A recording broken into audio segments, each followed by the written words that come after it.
Oke. Habis. Sudah selesai Udah selesai. pertandingan. Udah selesai. Indonesia menghadapi Yordania, luar biasa, dan Indonesia Ya. lolos. Lolos, kita tunggu siapa lawan kita. Indonesia luar biasa. Terima kasih Indonesia. Terima kasih perjuangannya. Terima kasih supporter Indonesia. Terima kasih Keren. Jebret Team. Luar biasa. 4-1 bro. Yes. Iya, satu-satunya gol tadi. Terakhir Komang ya. Komang, Ya. pemain pengganti masuk tadi, lompat sama Hoki Caraka bareng ya. Iya. Oke, kita lihat unggul 4-1. Walaupun satu gol tadi dari Yordania adalah deflect ya. Ya. Secara keseluruhan pemain Indonesia, Rais. Ya udah, ini ya seperti yang gue bilang, ini ada pemain terbaik, permainan terbaik di sepanjang turnamen ini ya, untuk ini ya. untuk timnas U23 Indonesia ya, dari laga pertama, kedua, ketiga. Inilah yang pengen kita lihat sebenarnya dari timnas U23 Indonesia, bagaimana mereka secara organisasi bertahan rapi, kemudian ball possession-nya juga tenang, kualitas kematangan mereka tunjukkan, dan ketajaman terutama ya, yang artinya mereka bisa memaksimalkan semua kesempatan opsi yang mereka miliki, bukan hanya dari open play. Tapi gue paling senang karena golnya banyak terjadi dari open play ya. Bukan dari set piece, terutama lemparan ke dalam tadi gitu. Tapi yang paling senang adalah mereka sudah bisa menunjukkan bahwa tajam ya, walaupun memang bukan striker yang cetak gol gitu. Lagi-lagi ya, bukan striker, tapi setidaknya mereka menunjukkan ketajaman mereka dalam permainan open play. Ya, kita lihat bagaimana pemain dari Yordania tampak sangat kecewa, ada yang menangis. Pastilah. Ya, karena permainan mereka juga ya. Ya, permainan mereka jelek, Sangat terus jelek. kalahnya dari tim Asia Tenggara yang notabene itu mungkin tidak terpikirkan sama mereka. Jangan remeh-remeh Dan Indonesia. angkanya yang telak ya. Angkanya telak lagi, Sangat skornya telak lagi. Dan sangat menarik kita lihat bagaimana Indonesia tadi terus ditekan oleh Yordania, tapi kita begitu tenang memainkan bola di area Iya. pertahanan Dan sendiri. kalau gue lihat sama dengan waktu lawan Australia, bahwa pertama kita ambil inisiatif, dan ini yang terbanyak ya, 6 shot on target, 2 jadi gol di babak pertama. Di babak kedua kita lebih menunggu ya sebenarnya, tekanan-tekanan yang dia, tapi nggak bertahan kita ya, cuman Sebuah strategi itu ya. sebuah strategi, dan kita disiplin, tiga center back di belakang Ya, itu disiplin, sangat termasuk bagus ya. setelah Ferrari keluar digantikan oleh Komang Teguh. Dan pergantiannya kan sebenarnya hanya untuk penyegaran di sini, Ya, walaupun bisa dibilang gol itu datang pada saat setelah 3 pemain itu diganti. Tapi kalau kita lihat kan kita juga membalasnya dengan senjata kita ya, lemparan ke dalam Lemparan ke arahan. dalam arahan. Dan yang menarik adalah gol ketiga Marcelino tadi ya. iya. Saat kita ditekan, Kelas. kita serangan balik, counter pelan, Iya. build up cepat di sepertiga lapangan lawan, dan itu ada pemain yang tepat semuanya. Gokil, itu perlu itu diabadikan gol Iya. itu ya. Itu sangat berkelas itu 1970s Brazilian tuh yang bisa kayak gitu ya. Asli. Not, kata Mas Getu bagus banget tadi ya. Tapi terlepas dari kemenangan telah kita atas Yordania, ada catatan penting nggak, kekurangan yang harus diperbaiki di partai berikutnya? Lawannya nggak terlalu membuat kita ada kekurangan ya. Iya, kelihatan. betul. Oke, Ya, lawannya ya. cuman kita agak teledor pada saat kita udah unggul 3-0 emang ya. Kita ya ada sedikit faktor kelelahan juga iya, ya. pasti. Bisa hilang bola tadi di tengah. Yes. Terus ada semacam tadi kan kita juga banyak ditekan setelah 4-1 di akhir-akhir kan kita banyak ditekan juga. Dan yang harus kita perhatikan adalah Hernando Ari tadi cederanya seberapa parah Nah, gitu kita kan. akan terus memberikan update ya. Abis ini mengupdate apakah Hernando Ari mengalami cedera serius setelah tadi diganti oleh Adi Satrio. Tapi Adi Satrio Gue rasa sih jelek ya. enggak jelek. Gue rasa Hernando itu emang cuma penyegaran aja sih. Penyegaran. Memang diberikan kesempatan ya Hernando Ari untuk istirahat. Istirahat dulu ya. Ya itu kan ibaratnya ya, gue rasa sih dia nggak cedera Nggak parah cedera sih. parah. Kalau ngeliat dari tadi situasi yang itu, mudah-mudahan sih nggak cedera parah. Ada catatan dari Rais buat timnas Indonesia pada laga kali, kalau tadi Kalau Mas untuk Gita kali bilang ini, kualitas lawan sih. Iya, memang kualitas lawan tuh bisa dibilang dia underperform. Jadi kita tuh terlalu dikdaya tadi kalau gue lihat. Sangat luar biasa. Dari ya. segi permainan Iya, kita terlalu dikdaya. Iya. Untuk Yordania ya. Mereka untuk mencetak gol ke gawang kita pun sulit, untuk mendekat ke gawang kita pun sulit. Makanya tadi beberapa percobaan dari luar kotak penalti mereka lakukan ya. Naik ke atas. Mereka dari set piece, kemudian dari sayap mereka coba, apalagi kalau mereka nusuk dari cut inside ya udah ketutup semua sama pemain kita. Jadi memang opsinya adalah tendangan dari luar kotak penalti, dan itu mampu ditutup juga sama pemain kita, cuma sekali aja kecolongan tadi. Oke. Jadi Rata-rata udah rapi. mereka, ya Indonesia di atas kertas dan benar-benar dominan, menguasai jalan pertandingan, Iya. pertahanan, pemain tengah sampai depan. Oke, walaupun tadi ada sorotan di depan ya, klinisnya ya. Iya. Maksudnya Hoki Caraka, tadi terlihat nggak sih? Enggak juga. Enggak juga ya. Maksudnya memang kita tuh mendikte permainan Yordania banget tadi. Ya. Cuma ya itu tadi memang faktornya memang gue nggak tahu ya, tipikal striker kita yang di bawah itu memang bukan goal getter. Oke. Cuma Ramadan Sananta aja yang goal getter gitu. Ya selebihnya ya bukan goal getter murni ya. Mungkin Hoki Caraka juga di PSS Sleman dimainkan sebagai striker gitu ya. Oke. Tapi nggak klinis-klinis banget juga gitu. Memang tipikal pemain-pemain cepat yang biasa operasinya tuh dari sisi sayap gitu. Tipikal-tipikal Hoki Caraka. Hanya Ramadan Sananta aja yang goal getter. Tapi ya memang Ramadan Sananta kan juga kartu merah ya. Jadi nggak bisa dimainin juga. Perempat final bisa udah ya. Iya, perempat final udah bisa main. Nah ini yang perlu diperhatikan adalah bagaimana menjaga tim kita itu jangan cepat puas juga dengan kemenangan ini. Karena lawan yang akan dihadapi kan lebih berat nih pasti nih di babak perempat final antara Korsel atau Jepang. Ya mudah-mudahan sih para pemain tetap bisa tampil seperti ini, kepercayaan diri tetap seperti ini gitu, bahkan bisa lebih meningkat lagi. Oke, kalau Mas kita melihat dari 3 pertandingan yang dilakukan Indonesia melawan Qatar, Australia, kemudian terakhir Ronaldo, ini tidak terlihat pemain Indonesia itu seperti kelelahan. Berarti VO2 max-nya bagus ya. Kalau gue sangat bilang baik. sih udah jalan. Secara fisik kan banyak yang mengatakan bahwa kita fisiknya sangat oke sekali. Terus pemain-pemain ini artinya ya tadi ada sedikit kelelahan dari Witan tapi nggak kelihatan lah. Secara keseluruhan kita bisa dari senior kan udah kelihatan bahwa kita bisa bermain 2 kali 90 plus ini 100 menit bahkan ya. Iya. 90 45 tambah 8 tambah 45 tambah 10 Lebih kan. 110 18 menit kan tambahan. Jadi 108 menit kita bisa melakukannya dengan sangat baik dan secara fisik kita oke. Cuman ya klinisnya tadi berhadapan dengan Korea Jepang kan kemarin Korea tuh menang 3-0 sama Cina, Jepang juga menang sama Cina ya. Itu karena Cina di awal menguasai jalannya pertandingan nggak klinis mereka. Dihukum lah kalau sama Korea sama Jepang kita nggak klinis. Artinya kita punya peluang, kita harus manfaatkan buat kita. Kalau tadi Rais bilang kita jangan sampai ketinggalan lawan Jordan. Kita harus nggak boleh ketinggalan juga lawan Korea dan Siapapun Jepang. dah. Ya, tidak hanya Jordan, Jangan sampai siapapun lawan kebobolan Jepang. lebih dulu deh. Kayak lawan Qatar itu bisa kacau juga terkadang Berantakan, permainan. ya. Iya, berantakan. Game plannya pasti akan berantakan. Iya. Kayak kemarin kan kita lawan Qatar gara-gara VAR yang emang bener VAR-nya ya. Kita kena penalti. Kalau nggak kena penalti belum tentu ya Belum tentu kita kalah. ceritanya. Iya. Oke, dari 3 pertandingan terakhir VO2 max kita oke. Dan pertandingan terakhir kita di atas Jordania, pertahanan, pemain tengah menguasai jalan pertandingan. Dan kali ini menurut kalian siapa man of the match? Ini agak Lawannya susah nih Jordania. gue kelihatannya. Gue sih lebih milih Marcelino ya. Marcelino. Terlepas apapun Si kan Witan. dia bikin 2 gol. Iya, gue Witan Witan, Sulaiman sih. Kalau nggak Witan, ya gue pilihan 3. Witan, Marcelino atau Rizky Ridho. Tapi gue untuk kali ini Witan. Witan. Jebret tim kira-kira siapa? Apakah setuju dengan Mas kita Marcelo Ferdinand? Mas Rais adalah Witan. Jebret tim kira-kira siapa? Sebentar ya. Kalau kita lihat lawannya nanti tanggal 25 Mei nanti. 25 April.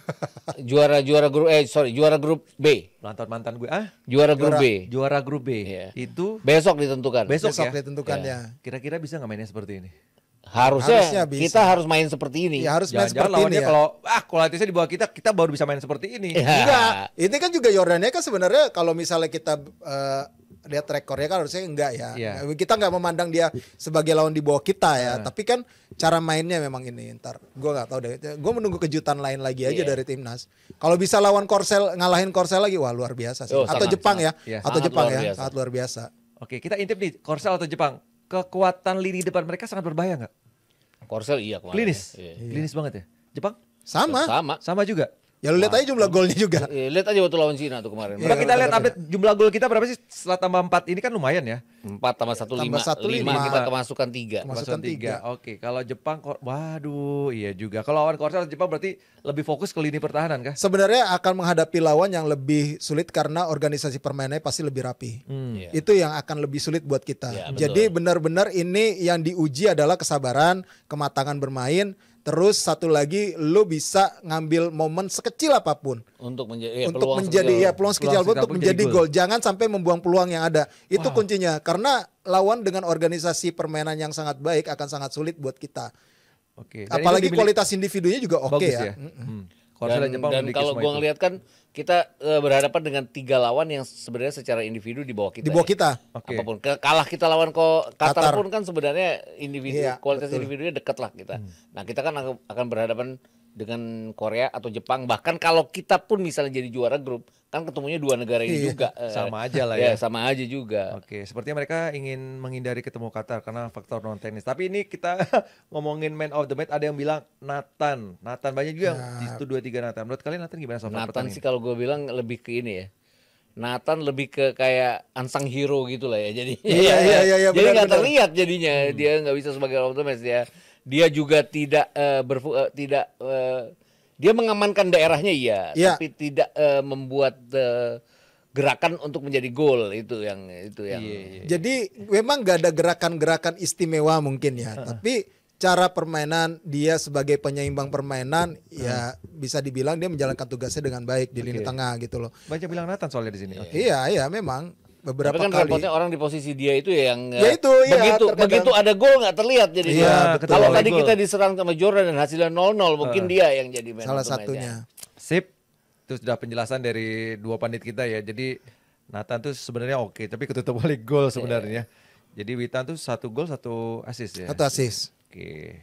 Brace dari Marcelino Ferdinand. Nah, ini kalau kita lihat opsi di sisi kiri banyak ya pemain dari kita ya. Apakah perlu merotasi pemain? Ada Arhan. tapi Nah, udah kalau ini udah pasti kalau udah fase gugur lo nggak mungkin rotasi pemain lagi. Winning eleven ini. Udah ya. pasti udah pasti skuad terbaik lo yang lo turunin, ngapain lo rotasi? bahkan kalau misalnya Pratama Arhan cedera sekalipun ya Iya. Nathan Joao yang akan masuk ke Sebelah sana kiri. ya.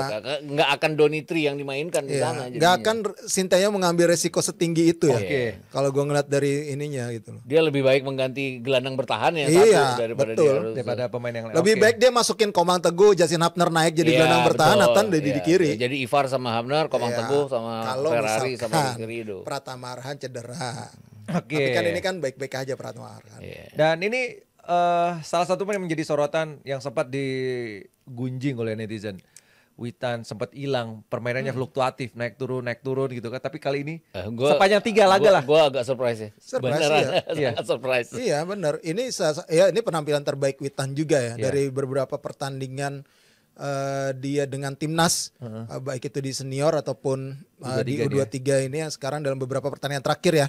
Ya gue rasa ini salah satu performa terbaik Witan yang seperti yang kita tahu ya mungkin 2 tahun lalu atau 3 tahun lalu lah. Oke, semoga semua nanti pemain Indonesia siapapun lawannya mau Korsel atau maupun Jepang bisa menunjukkan permainan seperti ini. All out semuanya ya. Yeah. Dan kita doakan juga Hernando tidak mengalami cedera serius Yeah. dan semua dalam kondisi fit. VO2 match kita luar biasa dari 3 pertandingan terakhir. Tapi yang jelas kita akan mengumumkan siapakah yang berhak mendapatkan jersey spesial pada malam hari ini. 4 ya jadinya. Berapa? 2 juta ya? Belum tahu nih. Belum. Masih menunggu. Udah tembus 2 juta, Bro. Iya benar. Berarti. Luar biasa. 33.000 rekor. Terima kasih Jebret Team. Oke. Sepertinya ini yang kita tunggu-tunggu karena sebelum mendapatkan jersey spesial Timnas React, kita umumkan dulu nih kalau ingin mendapatkan jersey Timnas React buat kalian yang belum beruntung malam-malam hari ini, jadi bisa pre-order dari hari ini ya 22 April sampai tanggal 6 Mei nanti. Harganya 22.000 rupiah. Kalau 20.000 gue borong nih 10. Nah 250.000 rupiah ini jersey spesial karena didesain langsung oleh Malvinico. Ini kolaborasi antara Jebret dengan KJTI, Komunitas Jersey Timnas Indonesia. Karena di bagian tengahnya itu ada sebuah pattern yang terbentuk dari ragam motif populer jersey Timnas Indonesia sepanjang masa. Jadi ragam motif ini diusung dengan tajuk Shape of Diversity atau keragaman suku bangsa dan budaya yang ada di negara Indonesia. Ini jersey nasionalis banget bro. Jadi lu pantas untuk memiliki jersey spesial ini yang dikeluarkan oleh Jebret kolaborasi dan KJTI dan didesain oleh Malvinico dengan harga Rp250.000. Tapi kalau ingin dapetin jersey DP ini, ingin main bareng dengan kru-kru kita, nah kalian juga bisa pesan 250.000, warnanya kece badai, itu tulisannya DPI juga spesial dipersembahkan oleh Jebret untuk Jebret Tim. Ini desainnya oke banget ini, kece banget ya. Ada logo J-nya itu di dada sama di kaki, di celana ya, di katok. Oke, ini juga yang perlu kalian perhatikan buat pecinta bulu tangkis. Ajak anak-anak kalian, cucu-cucu untuk mengikuti PPI Kids, turnamen bulu tangkis usia dini, untuk memunculkan bibit-bibit siapa tahu di antara keluarga kalian punya bakat bermain bulu tangkis sebagai penerus Taufik Hidayat, Jojo, Ginting dan sebagainya, karena akan berlangsung di Benteng Badminton Hall BSD dari 3 sampai 5 Mei 2024. Pendaftaran terakhir 28 April. Masih ada kesempatan sekitar 6 hari lagi. Jadi ada kelompok usia, ya itu dia, ada kategori turnamen, ada ganda, tunggal dan juga kelompok usia.